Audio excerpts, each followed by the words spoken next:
Hello and thank you for joining me for this tutorial. I'm going to show you a quick and easy watercolour illustration of a daffodil. Firstly, I sketched out the outline of the daffodil and its leaves, and I'm working wet onto dry paper. I'm using a very weak mix of watercolour in a purple colour made up of alizarin crimson and ultramarine blue. I'm picking out the shadow areas because purple is the opposite to yellow on the colour wheel, which means that when I eventually go over these areas with yellow and orange, the purple areas will show as a neutral shadow. I'm carefully picking out the areas I want to show as a shadow now, making sure that I don't work too quickly, as I don't want to go overboard because it's not very easy to correct mistakes in watercolour. So just take your time and consider every stroke. I've started on the leaves now. I painted this leaf with clean water before I put the colour down, so this is wet into wet, so I can get some lovely soft edges. I'm using sap green mixed in with a tiny bit of yellow to warm it up a little bit, and again I'm being very considered with my paint strokes, making sure I don't overdo it. I'm using quite a small brush, just thinking about each and every stroke as I go. I'm using cold pressed paper, which is in between rough and smooth, so you can get some nice textures but still achieve detail. I'm picking out each stalk of the plant, and again not rushing it too much because I don't want to make any mistakes. Although in a minute you'll see me make a mistake, which I was able to lift out thankfully, but I'll show you how I did that. So just carrying on here, picking out the stalks.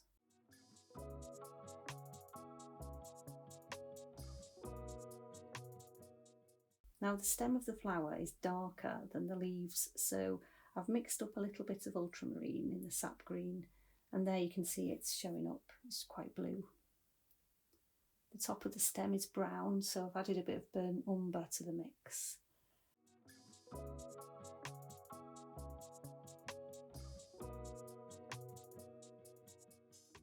Now I'm going back to the leaves with a bit more of the dark mix, just to give a bit of variation in the leaves and make them a bit more interesting and less flat. Remember to keep looking back at your reference and think about where the shadows are. Here's where I went a little bit wrong. Here I'm lifting out with a clean damp brush, and I managed to tidy that up quite well in the end. I'm adding shadows into that leaf in particular, which was quite nice because it's got a bit of a twist, which is interesting, I think. I'm adding a bit of yellow to the edges of the leaves, again to give a nice variation to those. And I'm making sure each leaf is as good as I can get it, and once I'm happy with that, that's when I'll start working on the daffodil flower itself. Start off with cadmium yellow, which is actually quite opaque, so I'm using a very watery mix. Just going to go over each leaf again and see where the highlights are, and make sure that I don't get too heavy-handed with those, because it's nice to have the white of the paper shining through the wash for highlights.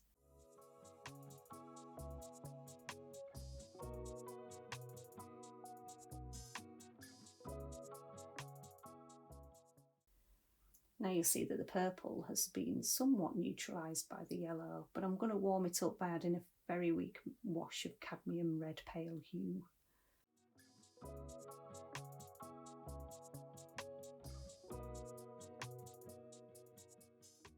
I'm building up the layers here just to get some depth into this flower and put a few little details in there, just making sure that I'm happy. Trying to make sure that the trumpet of the flower looks 3D. I regularly stop and look and make sure that I'm happy, and try to be considered in my mark making. It's so easy to paint without thinking, and watercolour is an unforgiving medium, which means it's extremely difficult to fix mistakes. Although technically I'm working wet into wet here, there's not very much water on the paper, so the paint isn't diffusing too much. I'm getting some nice soft edges, which are quite subtle. I'm giving that trumpet on the flower a bit more substance to make sure that I'm happy with every stroke. Keep looking and making sure that everything makes sense. I'll list the colours and equipment down in the description, and at the end I'll show you a photograph of the finished painting once it was dry, because watercolour does dry lighter than when you initially place the colour down, so you'll see that in a minute.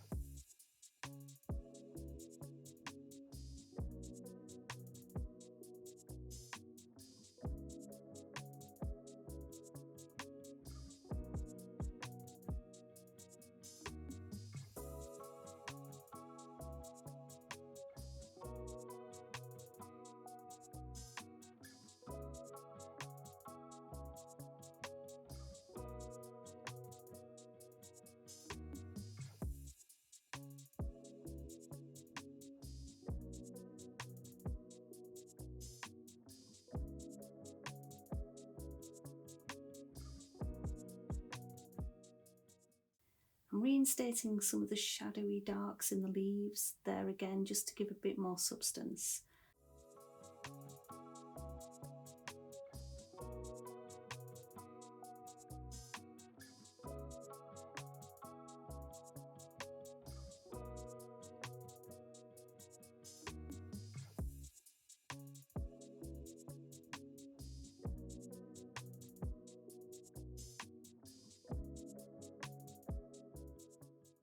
And I'm going to fill that little white bit in there as well, because it was annoying me a little bit. I do try to not overwork paintings, which is very difficult. I often have to wrestle the brush out of my own hand sometimes. So just a few more finishing touches here and there, reinstating some of those darks, because as I say, they do dry lighter, so sometimes you might find that you want to darken them down again with another layer.